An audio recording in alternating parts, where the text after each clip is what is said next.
From Winnipeg, Canada, welcome to Studio 90. The U.S. Women's National Team will get a valuable World Cup test run when it takes on Canada on May 8th here at Investors Group Field, one of the 6 venues that will host matches of the 2015 Women's World Cup.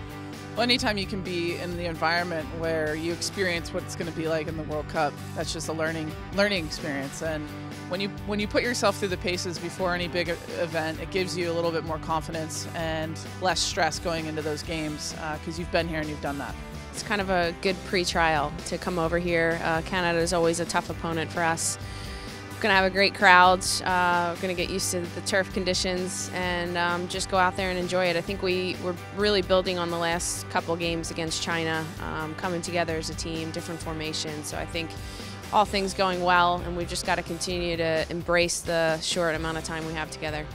The match against Canada comes sandwiched between weekends of NWSL matches, so players from both sides should be sharp and played in. But the game has a bit more special meaning for one U.S. player, as midfielder Lauren Holiday will likely be playing in her 100th game for the United States. Looking back on my career and thinking that I've actually gotten to 100 caps is obviously a huge honor. I don't think a ton of people have reached this milestone, but watching so many people on the team now reach it has been really cool, and to think that I've actually played on the team for this long is a pretty cool accomplishment. With all of us playing a ton of games with the NWSL, we're game fit, we're sharp, and when we come together we can kind of smile. It's good to be playing against one another in the NWSL, but then coming together in this team. And then when we get on the field, it's just play and have fun. Everybody's situation is different, everybody's teams are different, the roles you have on both teams are different. So psychologically, I think it's more taxing than any physical component, but at the end of the day, we want to come out and put a good performance on the field as United States team.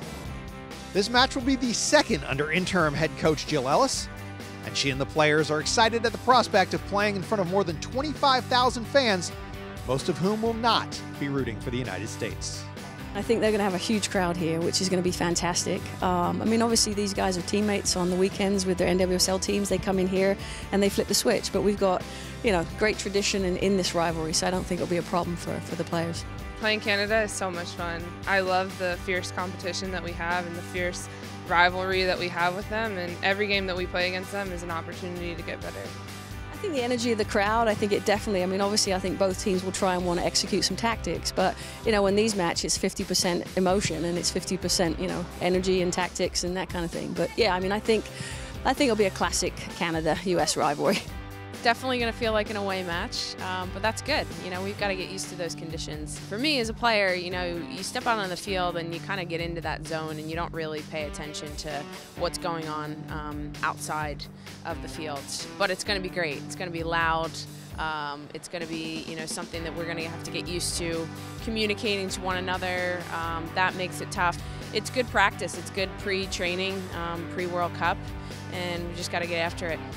You can watch USA versus Canada on Thursday night, May 8th, live online at 8 p.m. Eastern Time on ESPN3 and ESPNW.com. You can also follow along on Twitter at USSoccer_WNT, which is also the team's new Instagram account. From the province of Manitoba, that's it for this edition of Studio 90.